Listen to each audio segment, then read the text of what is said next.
వీళ్ళకి కులం ఎక్కువ తక్కువ లేదు, వీళ్ళకి అహంకారం నడినెత్తి మీదకి వచ్చి కొట్టుకుంటా ఉంది.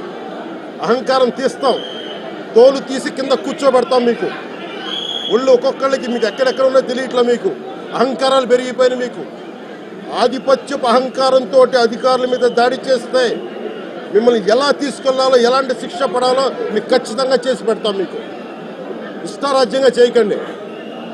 అహంకారంతో నడినెత్తి మీద కళ్ళు నెత్తికెక్కాయి. మీకు ఈ ప్రభుత్వం చాలా త్రికరణ శుద్ధిగా అందరం కూర్చొని మేము కలిసికట్టుగా ఉన్నాం. ఇక్కడ ఇది కూటమి ప్రభుత్వం, ఇది వైసీపీ ప్రభుత్వం కాదు. ఇది ఇష్టారాజ్యంగా మీరు చేస్తారంటే కామ్గా కూర్చునే ప్రభుత్వం కాదు.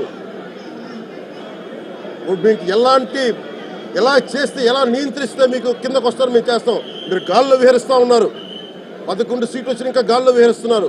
మొత్తం మీకు ఎలా కిందకి దించాలో మాకు బాగా తెలుసు, చేసి చూపిస్తాం.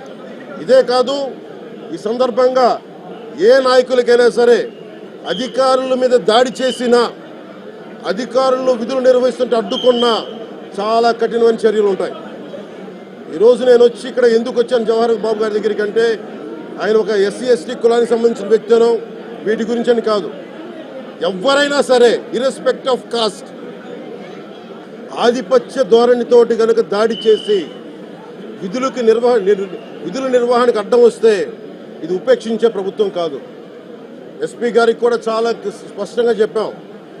వారికి ఎవరైతే తప్పించుకొని తిరిగారు ఇంకో 9 మంది, వారిని కూడా పట్టుకోమని చెప్పాం.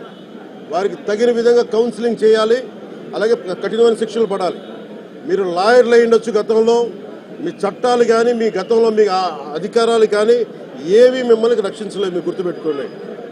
అలాగే ఈ విషయంలో ప్రజలకు కూడా చెప్తా ఉన్నాను, యువతకు కూడా చెప్తున్నాను, ప్రత్యేకించి రాయలసీమ యువతకు కూడా చెప్తున్నాను, మహిళలకు కూడా చెప్తున్నాను, మీరు దయచేసి భయపడకండి. ఈరోజు జవహర్ బాబు గారి భార్య భయపడతా ఉన్నారు. మీరు మాట్లాడితే కూర్చొని వాళ్ళ నాయకుడు కూడా మీరు కూర్చొని ముందు ఇవి కరెక్ట్ చేయండి, ఇలాంటివి కరెక్ట్ చేయండి, మీ పార్టీ వర్గాలను మీరు నియంత్రించుకోండి. 11 సీట్లు వచ్చినా ఇంకా మీరు దాడులు చేస్తూ ఉంటే మటుకు ఉపేక్షించే ప్రభుత్వం కాదు ఇది.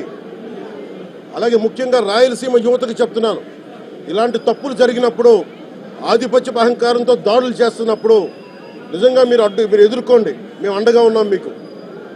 నాయకులకు కూడా భయపడకుండా మీరు ఎదుర్కోండి, నిలువరించండి, వీళ్ళని భయపడకండి. మీరు ఇలా భయపడే ఈ రోజున ఒక ఎస్సీ అధికారి జవహర్ బాబు గారి మీద దాడి చేసి కులం పేరుతో దూషించారు. అన్ని రకాలు నువ్వు ఎలా తిరుగుతావో చెప్పి దూషించారు. నువ్వు వెళ్ళి రిటైర్ అని నేను చంపేస్తావని చెప్పి బెదిరిస్తూ ఉన్నారు. ఇవన్నీ సాక్కూడదంటే కేవలం ఇది పోలీసు ప్రభుత్వాలే కాదు, దీనికి ప్రజలు కూడా దీనికి స్పందించాలి. ఓట్లేసి మన పని అయిపోయిందంటే కదా, ఇలాంటి వాటికి మీరు బయటకు వచ్చి మాట్లాడాలి. భవిష్యత్తులో ఇలాంటి నాయకులు మళ్ళీ ఎన్నికల్లో పాల్గొనాలంటే కూడా వాళ్ళకి భయం రావాలి. మీరు ఆ స్థితిలో ప్రజలు కూడా దీన్ని అప్రమత్తంగా మీరు కూడా దీనికి బాధ్యత వహించండి. ప్రభుత్వం మీకు అండగా ఉంటుంది. అలాగే జవహర్ బాబు గారి భార్య ఒకటే భయపడుతూ ఉన్నారు, అయ్యా మేము నిస్సహాయతలో ఉండేవాళ్ళం, మేము ఎస్సీ మాల కులానికి చెందిన వాళ్ళం, మాకు భయాలు వేస్తున్నాయి, మాకు ఎవరు లేరు మాకు అండగా ఉంటే వాళ్ళకి ఇదే చెప్తున్నాను. మేము భరోసా ఇస్తున్నాం. పక్కనే కలెక్టర్ గారు ఉన్నారు, ఎస్పీ గారు ఉన్నారు, ఎమ్మెల్యే గారు ఉన్నారు, మిగతా జిల్లాకు సంబంధించిన నాయకులందరూ ఎమ్మెల్యేస్ ఉన్నారు, నాయకులు ఉన్నారు. మేము అందరి తరఫున మాటిస్తున్నాం. మీకు ఏ మాత్రం ప్రాణభద్రతకి ఏమైనా ముప్పు కలిగినా మేమందరం మీకు అండగా ఉంటాం, కఠినమైన శిక్షలు తీసుకుంటాం అని మీకు భరోసా ఇవ్వడం జరిగింది వాళ్ళకి. అలాగే డాక్టర్స్ని అడిగాను, వాళ్ళు చాలా లోపల కొట్టేశారు మొత్తం. ఆయన బాగలేదు, ఆరోగ్యం బాగలేదు.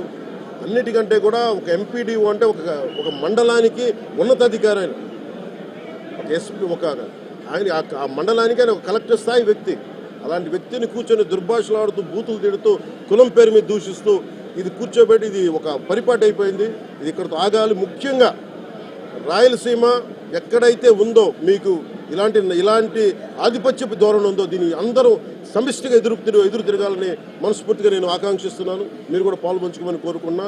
అలాగే చాలా స్పష్టమైన ఆదేశాలు ఇచ్చాం పోలీసు ఉన్నతాధికారులకు కానీ, కలెక్టర్ గారికి కానీ, ఎమ్మెల్యే గారికి, మొత్తం అందరం కూడా సమిష్టిగా ఒకటే నిర్ణయం తీసుకుని ఇలాంటి భవిష్యత్తులో రాకుండా, పునరావృతం కాకుండా ఉండాలని మనస్ఫూర్తిగా మేమందరం నిలబడి ఉన్నాం ఈ మాట మీద. అందుకని తెలియజేసుకుంటూ ఇప్పుడు గాలివీడు మండలంకి వెళ్ళి ఎలా జరిగింది వీటి మీద నేను అక్కడ మాట్లాడుతూ ఉన్నాను. అది కూడా కలెక్టర్ నా దృష్టికి తీసుకొచ్చారు ఇందాక దారిలో. నాగేంద్ర అనే ఒక రైతు దాదాపు ముగ్గురు ఆయన కుటుంబ సభ్యులు బిడ్డలతో సహా భార్యను కూడా ఒక్క నిమిషం సంబంధం ఇది నా దృష్టికి దిగ్గని చెప్పారు నాకు. ఇది 2 అంశాలుగా మేము చర్చిస్తున్నాం. దీన్ని దాని ఇన్వెస్టిగేషన్ జరుగుతూ ఉంది. ఒకటి, అంతకు ముందు రోజే మ్యూటేషన్ మీద మేము తిరిగి ఆయన పొలం ఆయనకు వచ్చేస్తుంది, ఆయన ఎవరి దగ్గర అప్పు తీసుకున్నారంట, ఆ సదరు వ్యక్తి దగ్గర తిరిగి మ్యూటేషన్ తిరిగి ఆయన మీద రాయించుకోవడానికి ఆయన మ్యూటేషన్ కూడా జరిగింది. అంటే దాని అర్థం ఏంటంటే అప్పు తీర్చడానికి సంసిద్ధంగా ఉన్నారు, ఆయన దగ్గర డబ్బులు ఉన్నాయని అర్థం. ఈ పరిస్థితి ఆయన చీనీ తోటలోనే ఉరి తీసుకున్నారని చెప్పారు. చీనీ తోట కూడా కాపుకి వచ్చింది. అలాగే కొర్రల పంట వేశారు, ఆ కొర్రల పంట కూడా మొన్న హార్వెస్ట్ అయింది, దాన్ని కూడా దిగుబడి వచ్చింది, దాన్ని కూడా అమ్మేశారు. మరి ఇలాంటి పరిస్థితులు ఎందుకు జరిగింది అనేది మన కలెక్టర్ ఇందాక చెప్తా ఉన్నాను, శ్రీధర్ గారు చెప్తా ఉన్నాను. ఇది చాలా బాధాకరం అనిపించింది. వారికి మనస్ఫూర్తిగా నేను నా గుండె లోపల నుంచి నేను సానుభూతిని తెలియజేస్తున్నాను, ప్రగాఢ సానుభూతి. అప్పులు బాధ భరించలేక చనిపోయారా, అలాగే లేదంటే ఎవరైనా బలవంతంగా ఇబ్బంది పెట్టి చచ్చిపోయేలా చేశారు, ఈ కోణంలో కూడా మనకి ఇన్వెస్టిగేషన్ జరుగుతూ ఉంది. దీని మీద వచ్చాక దీని మీద ఖచ్చితంగా స్పందిస్తాం. ప్రధాన సమస్య ఉంది సార్. అటవీ శాఖ ఆధ్వర్యంలో farm to charcoals farm to permit ఇస్తారు సార్. ఎక్కువగా ఇక్కడ రిజర్వ్ కన్వర్షన్ ఎక్కువ సార్, ఫారెస్ట్ రిజర్వ్ కన్వర్షన్ ఎక్కువ. దాంతో ఈ ఫార్మ్ టు పర్మిట్ అనేది అడుగులు అనిపిస్తున్నారు. చాలా బాధాకరమైన అంశం సార్. ఇక్కడ పర్యావరణం చాలా గందరగోళంగా తయారైంది. ఇక్కడ ఏ ప్రాంతం ఉండేది? మొత్తం అంతా ఉంది సార్. మొత్తం ఉమ్మడి కడప జిల్లాలో ఎక్కువ బదివేలు ఉంది, భీమటం ఉంది. నేను అతి కొద్ది రోజుల్లోనే కలెక్టర్ చేసి దీన్ని ఒకసారి రివ్యూ పెట్టండి. ఫారెస్ట్ డిపార్ట్మెంట్తో కూడా ఒకసారి నేను అన్ని ఫేక్ చార్కోల్ దీని మీద మేము ఖచ్చితంగా నేను పెట్టండి. ఆల్డో పర్సనల్ రివ్యూ ఇక్కడికి వచ్చి మేము రివ్యూ చేస్తాం.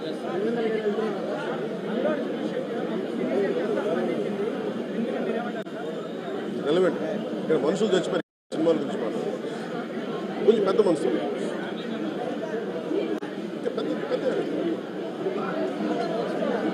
మీరు డిబేట్ మన మనసులో చెప్తారు. Debate go beyond cinema. ఈయన చెప్తుంది ఏముంది, గోల్ అరాచకం వాటి మీద మాట్లాడారు, పెద్ద మాట్లాడారు. సినిమా